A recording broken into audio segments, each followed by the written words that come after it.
Olá, queridos alunos. Sejam bem-vindos à nossa primeira aula de Direito Empresarial da Faculdade Batista de Minas Gerais. Meu nome é Paulo Rodrigo Pantuza. Nós vamos ver, então, a disciplina de Direito Empresarial. Mas antes, permita-me falar um pouquinho da minha experiência, da minha atividade. Eu sou advogado formado há mais de 12 anos, atuando na área de Direito Empresarial e leciono na Faculdade Batista já há 3 anos. Então, é um prazer, uma satisfação estar com vocês aqui e trabalhar essa disciplina. Bom, o direito empresarial, num primeiro momento, se faz importante a delimitação dessa matéria, já que nós estamos lidando com uma ciência. É preciso fazer esse corte e, a partir desse corte, poder ir estudando as características, os princípios, as questões inerentes a cada disciplina, referente ao direito empresarial. No que se refere, então, ao direito empresarial, nós temos que começar pela Constituição Federal e pelo nosso país, que adota como ordem econômica o sistema capitalista.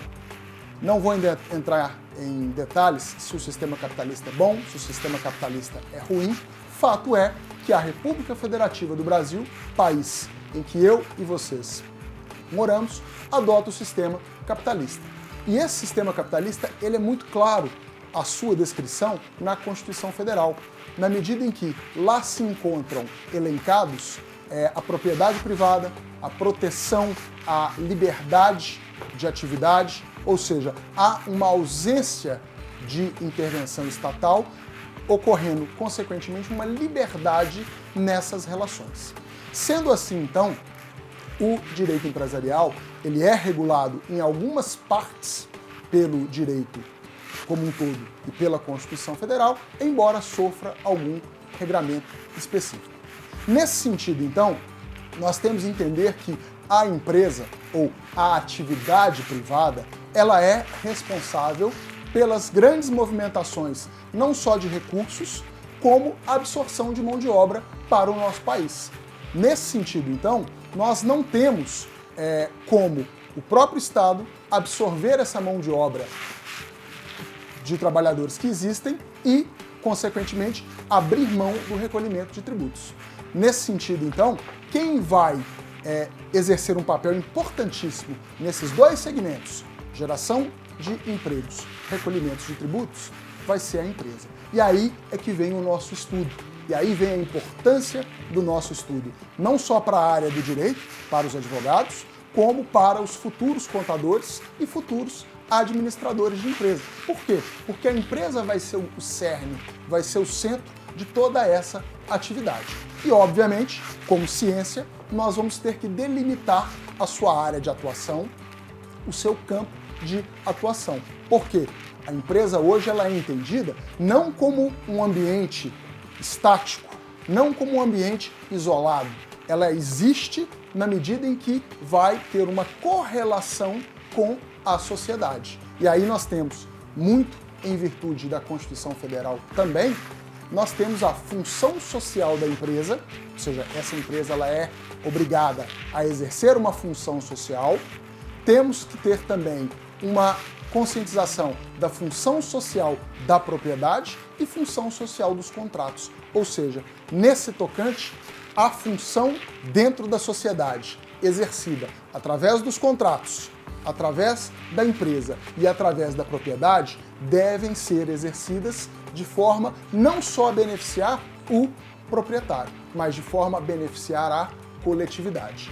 Nesse sentido, podemos dar exemplo de uma empresa que não cumpre a sua função social e que tem, por exemplo, a utilização de um trabalho escravo. Uma empresa, por exemplo, que não respeita as normas ambientais. Nessa situação, então, o Estado é obrigado a intervir e obrigado a regular a atividade dessa empresa.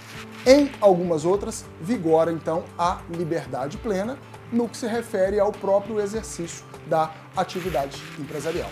Só que a atividade empresarial, ela não surgiu de agora. Para que nós possamos entender a empresa de hoje, se faz necessário entendermos a sua evolução histórica. E aí, obviamente, que nos primórdios a atividade empresarial já se mostrava presente. Disse, inclusive, que a atividade empresarial, muito provavelmente, teria surgido a partir do momento em que o homem, num determinado momento da sua existência, começou a produzir mais do que precisava e, com o excesso dessa produção, começou a realizar contratos, começou a realizar trocas, começou a estocar aquelas mercadorias. Ali estaria o embrião das primeiras atividades empresariais.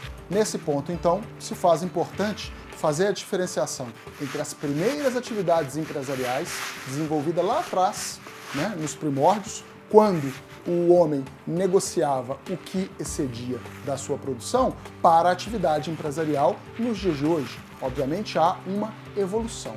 Mas, embora a atividade empresarial tenha surgido nos primórdios, inclusive com algumas regulamentações do direito, e uma das mais famosas foi feita pelo Código de Hammurabi, pedra de mais de 2.000 anos de idade, que se encontra lá no Museu do Louvre, na França, e que regulava várias situações da vida cotidiana naquela situação rural, naquele povoado.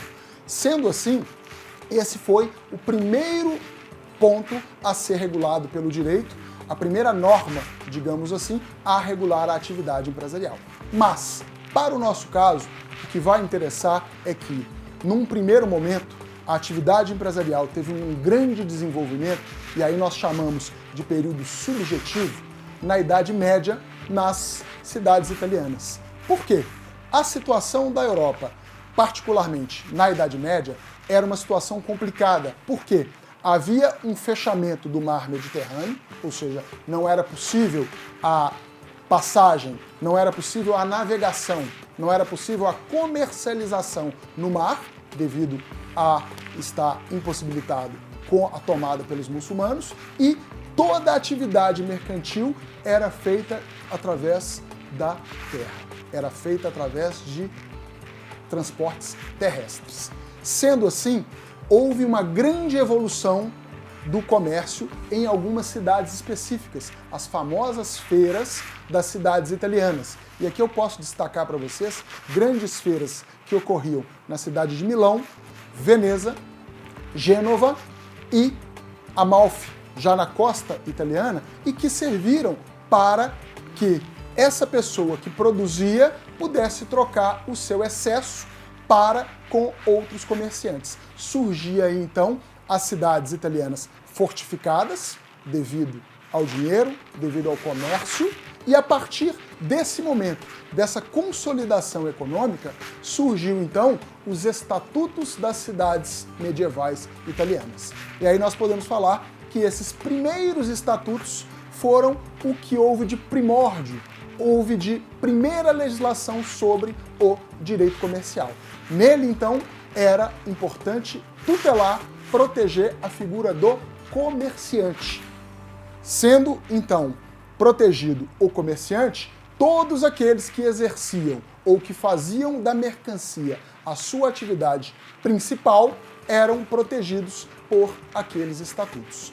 Essa fase durou, que é a fase que a gente chama de período subjetivo, ou primeira fase do direito empresarial, ela durou até mais ou menos o século XVIII, com a eclosão da Revolução Francesa. A Revolução Francesa, todos nós sabemos, tinha como ideais a liberdade, igualdade e fraternidade. E aí criou-se um paradoxo. Por quê?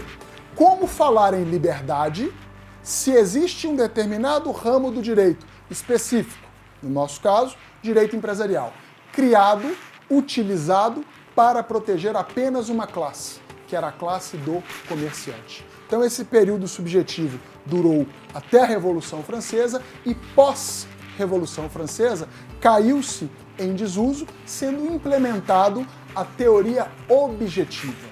O direito francês deu a sua contribuição no sentido de não mais interessava a figura do comerciante, não mais interessava o sujeito. Aboliu-se então a figura do comerciante.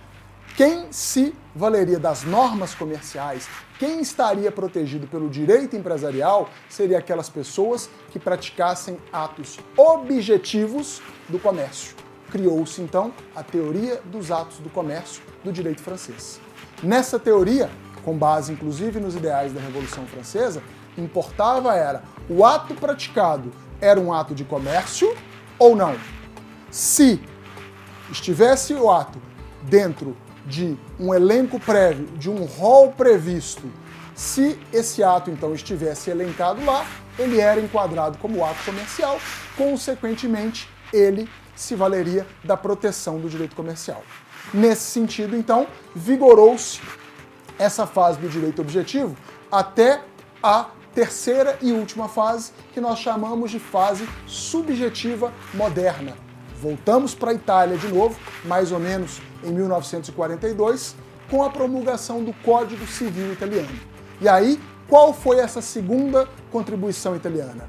Deslocou-se de novo o objeto de estudo do direito comercial não para os atos de comércio, mas sim para a empresa.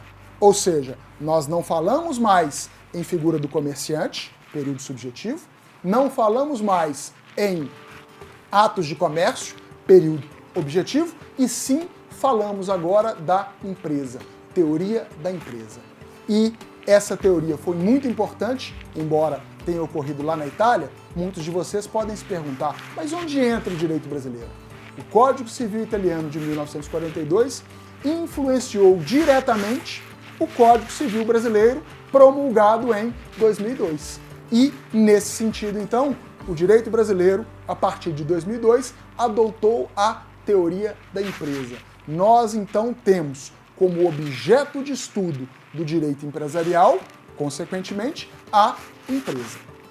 Essa, então, seria as observações sobre a nossa primeira aula, delimitando a matéria empresarial, analisando a evolução histórica, e na próxima aula nós vamos voltar com as bases do direito empresarial, onde nós falaremos de empresa, empresário e estabelecimento. Muito obrigado por essa primeira aula, muito obrigado por estar com a gente aqui.